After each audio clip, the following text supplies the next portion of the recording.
When we heard Call of Duty Black Ops was preparing to unveil its multiplayer, we didn't waste any time. Our destination, Treyarch. Our mission, the most detailed hands-on coverage inside Xbox can provide. So sit back, relax, and keep a sharp lookout.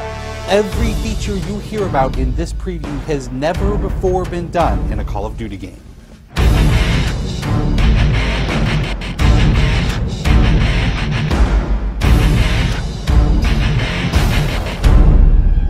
We begin where the multiplayer trailer for Black Ops left off, with theater mode.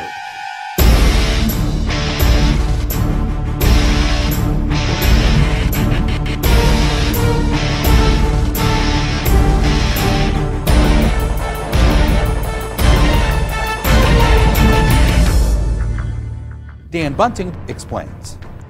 You can switch the camera from any player's perspective in both first person and third person.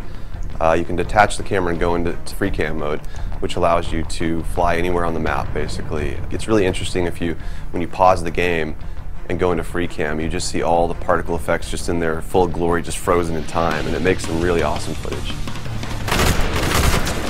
We really want to give players the tools to be creative, make their own machinima, make their own highlight reels. Maybe they're really competitive clans that want to just capture the films from their matches and then go back and analyze what the other team did or whatever. Also brand new to Call of Duty is Black Ops' new currency system. We put the currency system into Black Ops multiplayer principally because we felt like it'd be a very interesting way to engage with all the unlocks that you've been getting.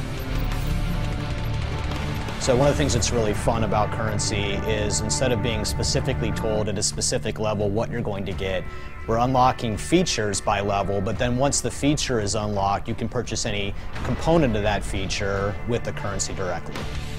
Of course, when you got a little currency jingling in your virtual pockets, nothing feels better than putting it on the line against your fellow players. Say hello, everyone, to wager matches. When we were developing the wager match game modes, we went through a whole bunch of ideas to find the 4 that we were going to use to ship inside the game. And really, if it wasn't people screaming in joy and frustration when they were sitting around the office playing, it wasn't good enough to be a wager match. Wager matches are all free-for-all modes, and they exist separately from the standard playlist. They include game modes like Gun Game, where you're in a race to score a kill with 20 different weapons, beginning with pistols and advancing through ever more explosive weaponry. It's extremely rewarding for us as a design team to put something up there that people are reacting to really well and it's slightly different than what they get, and everyone loves the core game. And you have to be very careful when you're finessing the core mechanics of the game. But wager matches let us kind of get our creativity flowing and do some things that you're not normally used to, and then spin them up in unique ways and combine things in ways that you haven't seen before, that you never really thought of, and that wouldn't be appropriate for the core game, but are completely appropriate for wager matches. While the classic Call of Duty challenge system is still very much in place, Black Ops is also adding a new feature called contracts. Right, so if you're using the contract system, you actually have to put up a little of your own currency in order for a bigger payday. And depending on the contract, some contracts pay XP, some pay more currency, some pay both. But they're all time limited, and it's game time limited, so you have to go to work to accomplish that contract within the time period in order to get paid. It's different from the challenges, in so much that the challenges some players like to use very aggressively, and they map out their path through the challenge system in order to maximize their XP gains, in order to level faster. And then a whole nother set of players uses the challenges sort of passively. They're there, when you get them they feel good, but contracts gives you a way to directly engage with the content inside the game. It says, hey, I'm an SMG guy, I want SMG based contracts, I'm going to chase my contracts and I'm going to get paid. And that's fun.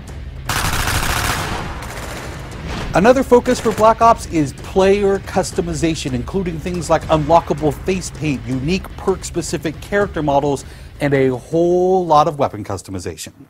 We've been we stole the line from Full Metal Jacket, this is my weapon, this is my gun, and we're chanting that around the office as sort of our mantra for this feature. Originally it started with one of our designers he just made kind of an offhand comment one day where he said, you know, I really have a certain attachment to the weapon that's my favorite. I want to make that weapon mine, and that was all it took. So from there it was just, what are the things that are cool? It's like, put your clan tag on your gun, of course. And we've got, the implementer by itself is an element of creativity for players.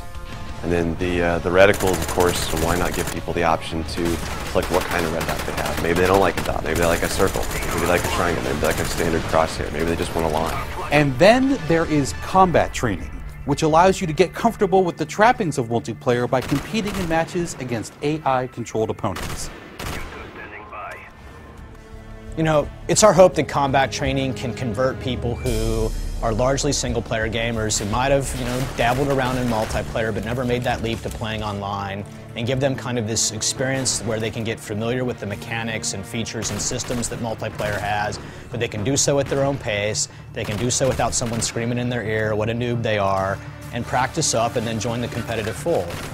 Experienced players could use combat training to practice up on a particular weapon, a particular tactic, or a particular map.